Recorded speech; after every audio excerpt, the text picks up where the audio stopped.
we've all seen it happen, right? That one person on the team, you know the one, they're just rock solid, always on time, always delivering. And then one day, seemingly out of nowhere, they just fall apart. So today, we're going to dig into why that happens. And to do that, we have to look at the mind of a high performer before all that friction even starts. So let's get right to it. What does a high performer look like right before they break? I mean, what's really going on inside their head just before the system they're a part of pushes them over the edge? I'll tell you right now, the answer is probably not what you're expecting. Okay, so to really get why a super reliable person can just break down, we first have to understand what made them so reliable to begin with.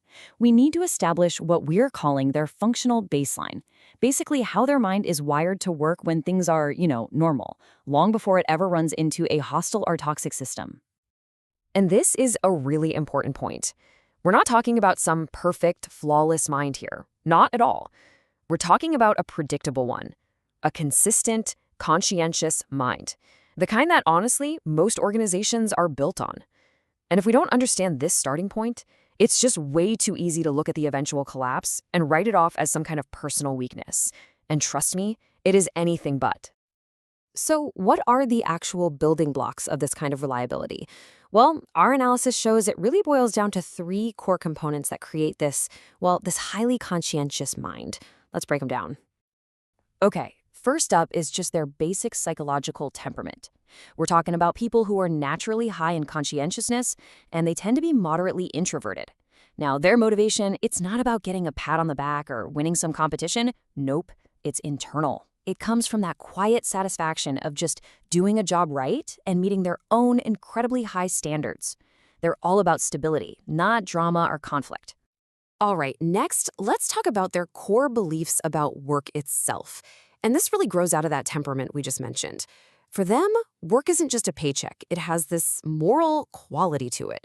The effort they put in, it's not just a transaction. It's a reflection of who they are. They start a job assuming the best, They assume authority figures are there to help, that the system works, and that feedback is just feedback. It's meant to be corrective, not some kind of personal attack. And that leads us to the third piece, which is huge: internalized responsibility. See, when this type of person takes on a task, they don't just say, okay, I'll do it. They own it, psychologically. The pressure they put on themselves to get it done and get it done right is almost always way, way higher than any pressure their boss or the company could ever put on them. Seriously, you barely even need to manage them. So before the burnout starts, this kind of mind has this really critical resource. It's called psychological slack. The best way to think about it is like mental breathing room. It's that space in your head for curiosity, for creativity, and maybe most importantly, for just recovering after a tough day. And when that slack starts to disappear, that is the first big flashing red light that something is seriously wrong. But this is where the story takes a sharp turn. Because here's the crazy paradox of it all. The very things that make this person so valuable, so effective, their sense of duty, their responsibility, those exact same traits become their biggest vulnerabilities when you put them in the wrong environment. I mean, just look at this. The environment completely flips the script on these strengths. In a healthy, supportive workplace, that internalized responsibility is amazing. It means less management overhead. But in a toxic, controlling one, it's just exploitable. That tendency to assume good faith, great for cooperation, but it also means they're often the last to see that a system is actually harmful. And avoiding conflict, that's supposed to create stability, but instead it gets read as, oh, this person can handle anything we throw at them, an infinite capacity for pressure. So all of this naturally leads to a really common misconception, right? When you see this person finally start to crack under all that pressure, it's easy to wonder, so is this mind just fragile? Are they just too sensitive to handle the real world? Well, the answer to that is a hard no. In fact, calling this mind fragile is a fundamental category error. It means we're looking at the whole problem through completely the wrong lens. And here it is. This is the key idea, the big shift in thinking we need to make. These minds are not weak. They are absorbent. Honestly, if you take one thing away from this whole explainer, let it be that word. They don't just break. They soak up all the pressure, all the dysfunction, all the toxicity from the environment around them. So what does it actually mean to be absorbent? Well, it means that when things get tough, their first instinct isn't to fight back or to blame the system. It's to adapt internally. They feel that discomfort and they think, I need to work harder or I need to fix something in myself. They always look inward first. And tragically, that's what delays them from realizing that the system itself is the problem, often until it's too late, and their own internal reserves are totally empty. Okay, so this brings us to our final section, where we put all the pieces together and reframe the collapse itself.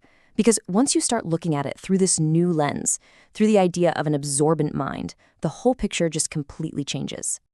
You know, from the outside, when a high performer finally collapses, it looks so sudden. It seems like it just came out of nowhere. But on the inside, for the person going through it, it's often just this profound, confusing, and shameful experience. They can't figure out why they can't do what they used to do, and so, of course, they blame themselves. And this table, really, it just lays it all out. What we so often misdiagnose as personal weakness is actually just depleted internal resources. What we call a lack of resilience is really the end result of a prolonged misalignment between the person and their environment. And that awful, deep-seated shame, it is not a character flaw. It is a symptom of a system-induced injury.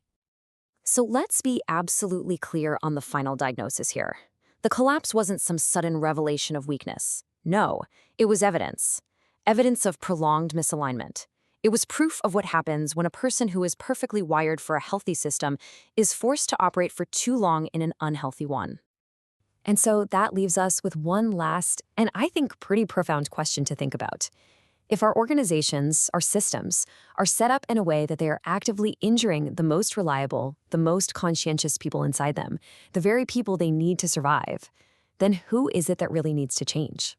Is it the person, or is it the system?